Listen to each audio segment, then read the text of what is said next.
in with the next comic. He hosts every third Friday a show called Bubble and Squeak Comedy Night. Isn't that cute? And you should go check it out. Also, check him out. He's great. Give it up, give it up, give it up, give it up, give it up for Jered McCorkle! Thank you. Keep it going for Nikita. I walked up way too early. I just had to wait there while she finished my stupid intro. You guys doing well? I tell you about myself. I'm dating somebody. Any other couples out there tonight? Anybody? That was a sad woo. That's the saddest woo I've ever heard.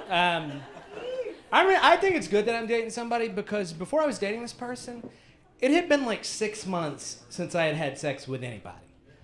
And all is correct. And I can't speak for everybody, but for me, like 6 months is just height of perversion. Like the stuff that I was thinking about doing, like I wasn't gonna do, but I was thinking about doing, I was thinking about doing that dog peanut butter thing.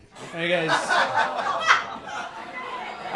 Some of you recognize what I'm talking about. If you don't know what I'm talking about, if you don't know what I'm talking about because you're Christian or whatever, it's dumb. It's when you take peanut butter and you like smear it all over a dog's balls and you lick it off the balls. You guys know that? Yeah.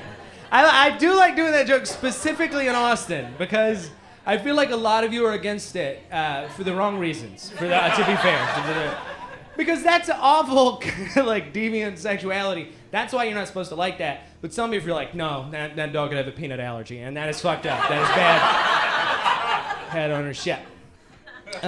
Speaking of goofy sex stuff, I guess I read that if you drink pineapple juice, there's always people that nod real quick when I say it. It's like, yes, and it changed my life. No, but if you don't know, it's supposed to make your semen taste better. Like, man, this is really stupid. This is way better. What I do, you just mix the two directly. Just 50-50. No, it's way better. And I spit on these people, ironically. And look, and it's fine. And some of you recoil in horror all you want, but look, pro tip, I'm gonna tell you right now, if you put rum in that, that's a pina colada. That is the recipe to a pina colada. Yeah, absolutely. But yeah, so like I said, I'm dating somebody, and that person is a man. I'm a big fruit, totally gay. Cum joke explained. Okay. Yeah, I do feel like I kind of just have to come out and be like, I'm gay. I know it's crass, but and just flat, but I kind of feel like this is not really communicating gay in 2018. This is not saying I'm a gay guy. This lady's like, I've seen gay people. You're not one, but I'm serious. But it's true. I feel like this look is like, oh look, that sea captain got a job at Barnes & Noble. Good for him. Sadly, I am not a book pirate, so no, that's not true. Always been like this. Always been super bad at like communicating visually, like, oh, I'm a faggot or whatever. Anyway, just bad at it. And except when I was a kid, right? Like I've seen home movies of me recently. Like I've seen movies of me at like 9 or 10, and I don't know if I was gay at 9 or 10, but I was being gay at 9 or 10 for sure. For sure, like in these home movies, I would just be like, I would burst into song for no reason, or like I would be dancing around, or like I'd be blowing guys. And it just seems like a crime. They shouldn't have videotaped it. Yeah, but like I said, so I am in a relationship going super well. Where are my couples at again? Okay, a little louder. Still is sad. But like, here's what I think. I think if you want to know what it's like, or the way to get like into a good relationship and find the right person, just don't settle. Just don't settle. Wait for Mr. and Mrs. Right. That's what I did, and that's why I ended up with a big gay nerd, just like me. Perfect. Big gay nerd. We don't even go out. We just stay at home, and we suck each other's dicks, and we read about Aquaman, and that is the whole system. And look, honestly, I mean, every relationship has its obstacles, though. Like, we had one, like, 3 or 4 months ago or so. It was that moment where, like, oh, I hope this works out, whatever. I had to shave my beard for this movie project, and after I shaved my beard, I looked in the mirror and I realized, oh, no, he's never seen my face before. Fuck. And I showed him my face, and he was not a fan. He was just, he's not into it. It's just not his fault. He just didn't like how Jesus made my face look. That's not. Have you ever apologized for your own face before? Like to a loved one? You do. Yeah, exactly. You don't know what to say. It is not easy.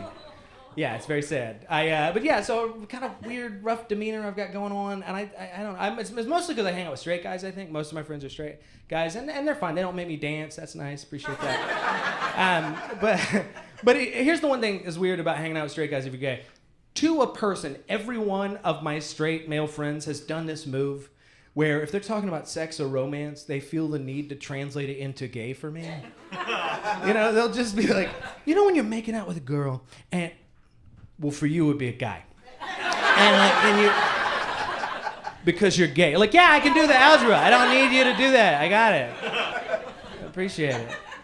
And so I'm bragging about my relationship, and that's not fair because it's a lie. I'm not happy. That's going well, but no, I suffer constantly, just like this crowd. But I suffer from, specifically from IBS. Does anybody know what that is? Did you say cheers? What the fuck does that mean? Holy shit. Okay, well, fine, whatever. If you don't know, IBS stands for irritable bowel syndrome. Yeah, and it's awful, and it causes colonitis, and it's just painful, and diarrhea, and sorry for saying that to you that way, but diarrhea, and it's awful, and nobody believes you have it, and that's the worst thing. Like, as soon as I got diagnosed, I was happy to tell my friends. I was like, oh, I explained so much, I have IBS, and the first person I told, he was like, you know what? Every time I see you, you're drinking coffee. That's what it is. It's the coffee. It's like, can we not make this about me deserving diarrhea? First of all, thank you. But I take it seriously. Because honestly, my grandfather died of colon cancer. Yeah, and I'm terrified my butthole's gonna kill me one day. I really am. But it's like I'm gay, so live by the sword, die by the sword. Really, that's my optimistic way to think about it. Yeah, is that gross? I think it's emancipatory, but it's fine. So, it's a good time to be gay, though. I think we'll all admit, right? It's a good time to be gay. Like, it's like 9:30 right now or so. But seriously, it is. And I think the reason it's a good time is because we've gone, I think, right past acceptance in the mainstream to kind of pandering. And I like that. I love, just pander the shit. It's great. My favorite form of gay pandering is from the literary world, and this is happening now, where like an author who's already written a book will tell you in retrospect that character was gay the whole time. I don't know if anybody follows Harry Potter here. Thank you for liking those, I guess. And anyway, but it's weird. Like J.K. Rowling did that. She was like, Dumbledore didn't want to say anything at the time. Dumbledore gay the whole time. Which I got thanks. I mean, you could have told us, right? Like Dumbledore's a wizard. We all expect, at a minimum, bisexual, right? With wizards, obviously, experimental people. But the weirder thing to me is just that, like, we're the only community that will ever happen to. There's no other community in this world where, like, a writer will say that. Like, John Hughes, the guy that wrote Home Alone, like, he never would have done, like, a press conference where he's like, hey, y'all remember that cute little Kevin McAllister kid from Home Alone? I didn't want to say anything at the time, but whole time he was Puerto Rican, so I didn't want to. Puerto Rican. Yeah. Should have made Dumbledore Puerto Rican. I'll be honest. Like, I feel like that's what that needed. You guys wouldn't read Harry Potter and the Plantains of Destiny? You're not gonna do that? Guys, this was so fun. Keep reading and liking gay people. I don't know.